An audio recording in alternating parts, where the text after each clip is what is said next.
बिस्मिल्लाहिर्रहमानिर्रहीम अस्सलाम वालेकुम जी। आज हम बात करेंगे डीएचए फेज 9 प्रिज्म के हवाले से, जो कि डीएचए लाहौर का सबसे बड़ा फेज है अब तक का और सबसे ज्यादा इन्वेस्टमेंट अगर इसी जगह के ऊपर 2020 से लेकर 2021 तक किसी एक प्रोजेक्ट के अंदर हुई थी, एक फेज के अंदर हुई थी, सबसे ज्यादा एक्टिवली वहां पे जो काम हुआ था इन्वेस्टमेंट पॉइंट ऑफ व्यू से, वो डीएचए फेज 9 प्रिज्म था। 2023 डीएचए फेज 9 प्रिज्म के हवाले से कैसा गुजरा, 2024 में इसके हवाले से क्या फोरकास्ट की जा सकती है, मैं अपने ओपिनियन से आज की इस वीडियो के अंदर आपके साथ डिस्कस करने की कोशिश करूंगा। एक कंप्लीट रिव्यू आपको देने की कोशिश करूंगा। वीडियो को एंड तक देखिएगा, इंशाल्लाह ताला आपको इसमें जरूर कुछ ना कुछ बेनिफिट्स मिलेंगे। सबसे पहले बात कर लेते हैं फेज 9 प्रिज्म की लोकेशन के हवाले से। डीएचए फेज 9 प्रिज्म की जो लोकेशन है वो सबसे ज्यादा टॉप ऑफ द लाइन है, क्योंकि किसी भी प्रोजेक्ट के हवाले से किसी भी जगह पे जब इन्वेस्टमेंट करता है इन्वेस्टर, तो सबसे पहले देखता है कि उसकी अप्रोच की साइड से है, कि अगर उसने उस जगह से किसी अदर शहर में जाना हो, किसी एयरपोर्ट की तरफ जाना हो, किसी लाहौर की किसी और एरिया की तरफ जाना हो, किसी शॉपिंग मॉल की तरफ जाना हो,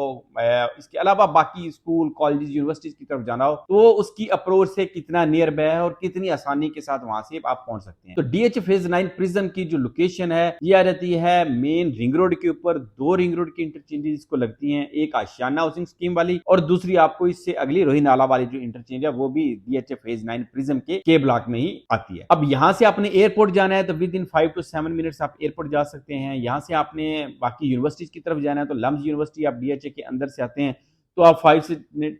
7 मिनट्स 10 मिनट्स में आप लम्स वगैरह में आ सकते हैं। इसके अलावा स्कूल्स वगैरह हैं तो फेज 6 के बिल्कुल एडजेसेंट है, बिल्कुल साथ है, तो आप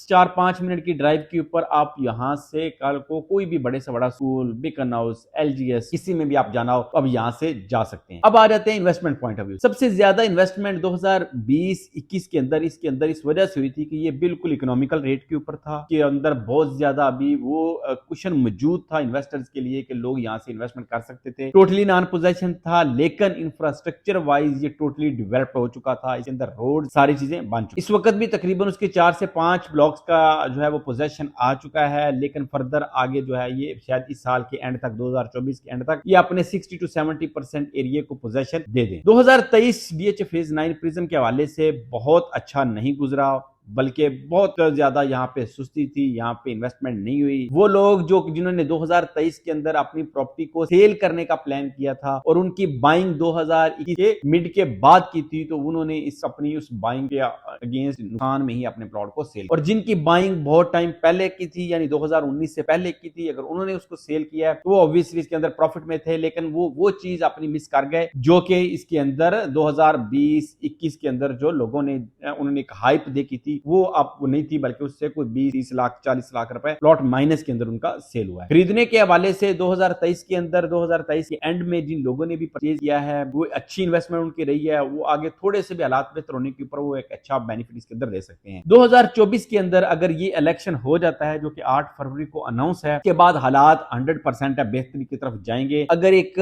फिर इलेक्शन हो जाते हैं जिसके अंदर सारे स्टेक होल्डर का जो है वो इस ऊपर एग्री हो जाते हैं, अल्लाह करे, हमारी बड़ी ऊपर उम्मीद है, जितनी भी बिजनेसमैन बिजनेस कम्युनिटी है वो इस हवाले से बड़ी ज्यादा पूरी उम्मीद है कि इस इलेक्शन के बाद चीजें बेहतर होना शुरू हो जाएंगी। तो अगर ग्रेजुअली थोड़ी बहुत भी बेहतरी आई तो दोबारा इसके अंदर रियल एस्टेट के अंदर पैसा आना स्टार्ट हो जाएगा। और ये कंफर्म है कि जब पाकिस्तान की प्रॉपर्टी के अंदर, जब पाकिस्तान के रियल एस्टेट के अंदर जब इन्वेस्टमेंट हुई है हमारे मुल्क ने, तब तरक्की की है। जब यहां से रियल एस्टेट से पैसा एग्जिट हुआ है या रियल एस्टेट में इन्वेस्टमेंट नहीं हुई, उस वक्त मुल्क के हालात बहुत ज्यादा खराब हुए हैं। उस वक्त मुल्क के हालात बहुत ज्यादा टाइट थे, ना सिर्फ कारोबारी लोग उसमें परेशान हुए हैं बल्कि बाकी सारे लोग भी इसमें परेशानी के आलम में रहे हैं, क्योंकि रियल एस्टेट पाकिस्तान की एक ऐसी रियल एस्टेट है जिसके साथ 34 से 35 इंडस्ट्रीज वाबस्ता होती हैं। पैसा सर्कुलेट हो रहा होता है, वो पैसा जो कि टॉप 10 के पास का जो है वो सर्कुलेट होता है, वो पैसा जब आगे लोगों तक जाना शुरू हो जाता है, जैसे जैसे किसी ने घर बनाना है तो वो घर बनाने के हवाले से वो आगे मिस्त्री को, ठेकेदार को, ईंटों वाले को, एल्यूमिनियम को, शीशे वाले को, पेंट वाले को, टाइल वाले को, उन लोगों को जाना शुरू होता है, तो फिर उससे आगे जाना शुरू हो जाता है और फिर मुल्क के हालात के अंदर बेहतर आना शुरू हो जाती है। तो इसके अंदर पूरी उम्मीद है कि डीएचए फेज जब भी हालात थोड़े से बेहतर होते हैं तो डीएचए फेज 9 प्रिज्म एक वो फेज है जिसके अंदर सबसे ज्यादा पैसे ऐड होने के चांसेस होते हैं और जिसके अंदर आपका रिस्क फैक्टर, अब अगर जो भी इन्वेस्टमेंट आजकल करते हैं या जिन्होंने अक्टूबर नवंबर के बाद